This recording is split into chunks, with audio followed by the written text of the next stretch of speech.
클릭해 주셔서 감사합니다. 1번 질문지의 10번째 질문을 우리는 다루고 있습니다. 질문을 읽어 드리겠습니다. 예수가 십자가에 죽었다고 우리가 겪는 어려움들을 다 참아야 하나요? 나는 살고 싶은데 남편에게 매도 맞고 있습니다. 그런데 교회 오면 십자가를 지고 가라 하니 설교 말씀을 듣는 게 참 힘이 드네요. 진지한 신앙생활을 하는 한 여성분의 질문입니다. 조직신학은 제가 여기저기서 말씀드렸죠. 일관성, 상관성, 옛날 이야기가 우리와 어떻게 연결되느냐?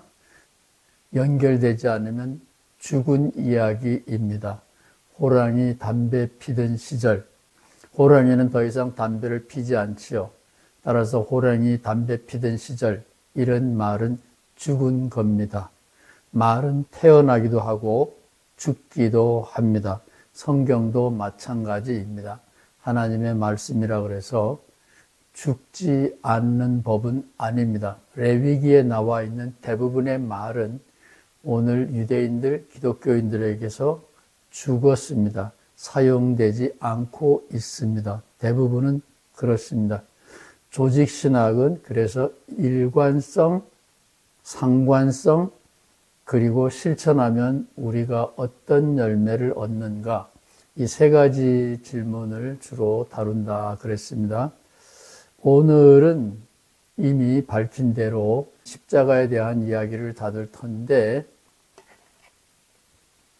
십자가는 적어도 세 가지의 다른 의미의 십자가가 신약 성경에 나옵니다. 그런데 신약 성경에 세 개의 다른 개념이 있다는 것을 잘 모르는 이들이 많이 있습니다.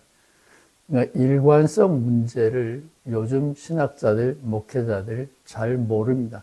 조직신학자는 그것을 관심 갖지만 성서신학자는 관심 갖지 않습니다. 왜냐하면 있는 그대로 말하는 것이 성서신학자들의 직무, 본업이기 때문에 그렇습니다.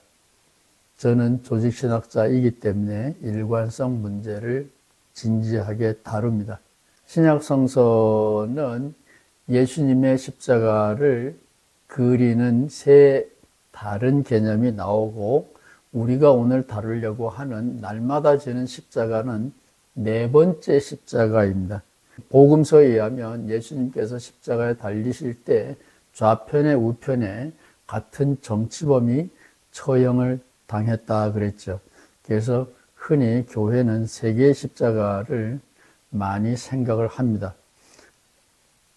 제일 먼저 히브리서에 나오는 단 한 번의 십자가라는 개념이 있습니다. 유일회적인 십자가, 누구도 대신할 수 없는 십자가가 있습니다. 예수님께서 당신 자신의 몸을 하나님께 혹은 사탄에게 제물로 바친 겁니다.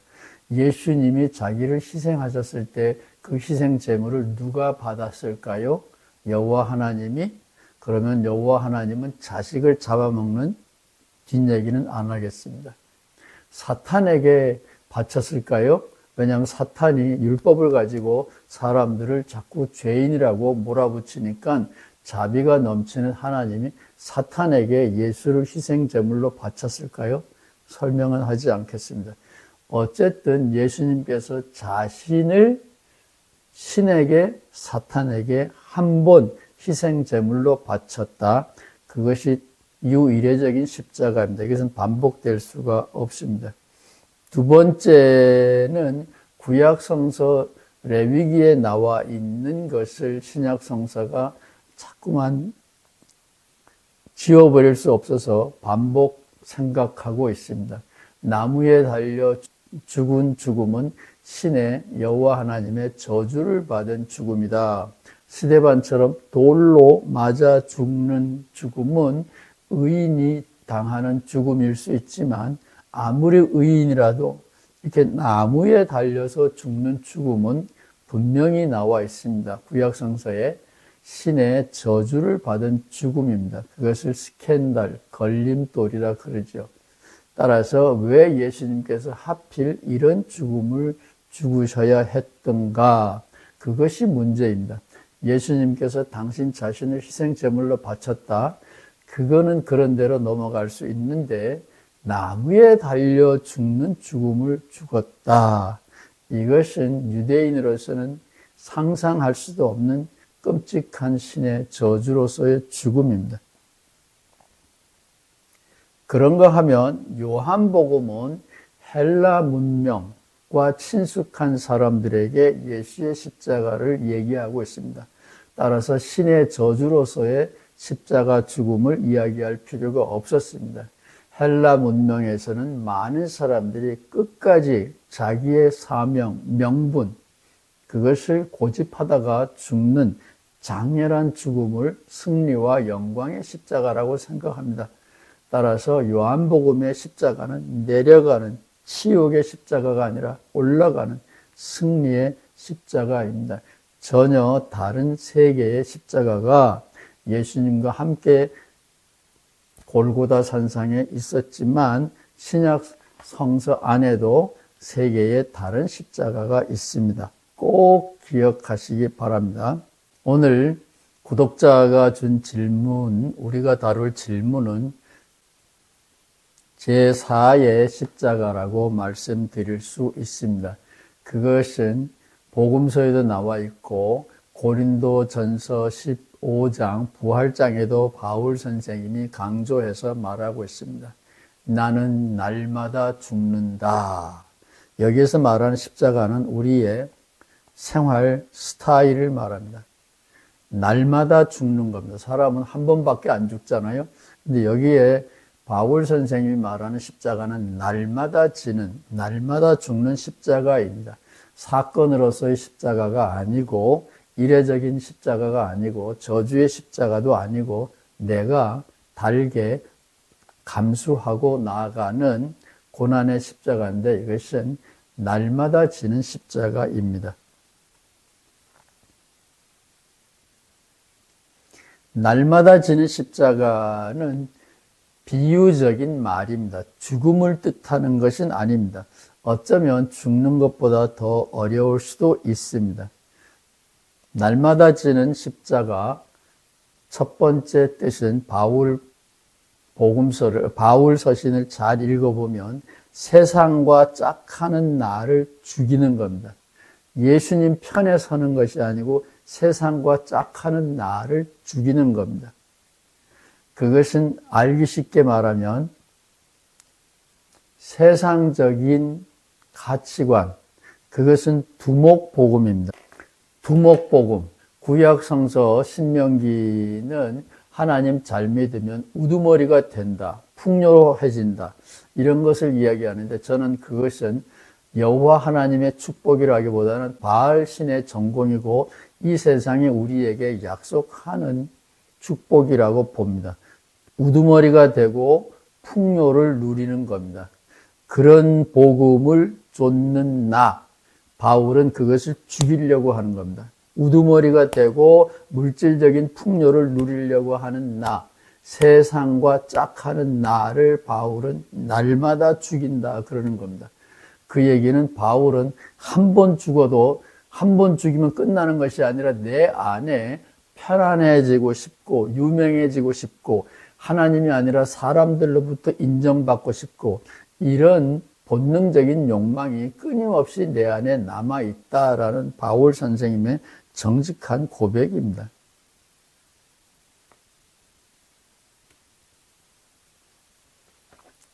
따라서 내가 날마다 져야 되는 십자가는 세상과 짝하는 나를 죽이는 겁니다. 두목이 되려고 하는 것, 풍요를 누리려고 하는 것, 이런 나를 죽이는 건데 이것은 나쁜 것이 아니라 자연스럽게 우리 안에 있는 타고난 욕망입니다. 이것을 다스리자 바울 선생님은 그것을 말하는 겁니다. 캐톨릭 전통, 캐톨릭이라 그러면 남의 집안처럼 생각하는데 루터 이전에 우리도 캐톨릭에 속해 있었습니다. 그러니까 중세의 기독교는 이렇게 가르쳤습니다. 고통이 사람을 거룩하게 한다. 기도가 사람을 거룩하게 하죠. 고통이 또한 사람을 거룩하게 한다. 아마 필리핀에서는 올해도 부활절 때, 아니 이번 주간이 되겠네요. 예수님의 고난절을 기념하여 예수님이 지고 갔던 십자가를 메고 가고 행진하고 마지막에 대못을 박는 것을 사람들에게 쇼업, 보여주는 십자가 행진을 올해도 아마 할는지 모르는데, 이 캐톨릭 신앙은 전통적으로 기도와 고통은 영혼을 거룩하게 한다라는 잘못된 금욕주의 유산을 그대로 전수하고 있습니다. 이것은 주로 어거스틴이 퍼뜨린 독약입니다. 바이러스입니다.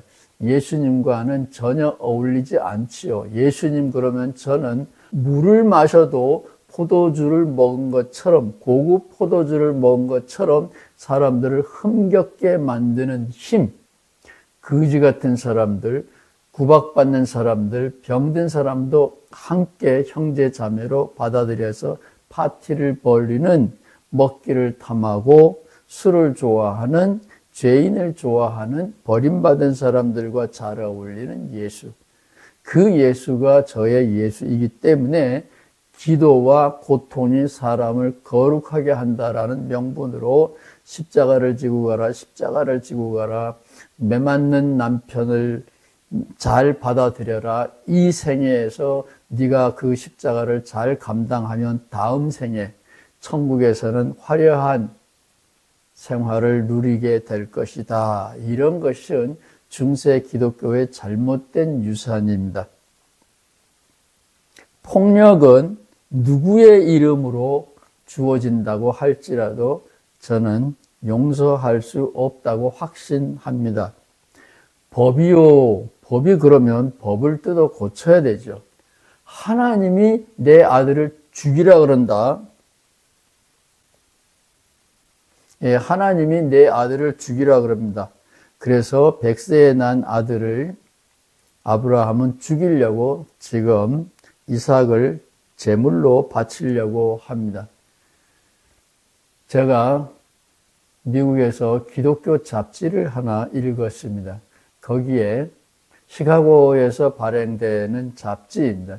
시카고의 유대인이 이런 고백하는 글을 기독교 잡지에다가 썼더라고요. 어린 아이를 재우면서 아빠가 성경을 읽어줍니다. 성경을 차례차례로 읽어주는데 하필 그날은 창세기 22장을 읽게 됐어요. 하나님이 이삭을 바쳐라. 그래서 아브라함이 이삭을 데리고 3일 길을 가서 꽁꽁 묶어서 바쳤다. 예, 결과는 이 계획은 중단되었지만 어린 아이가 이 창세기 22장을 아빠가 읽어주는 대로 듣습니다. 그러면서 아빠에게 이렇게 질문을 합니다. 아빠, 하나님이 나를 잡아 바치라 그러면 아빠도 나를 꽁꽁 묶어서 희생제물로 바치려고 데리러 갈 거야? 아빠는 깜짝 놀랐습니다. 얘야, 편안하게 자라.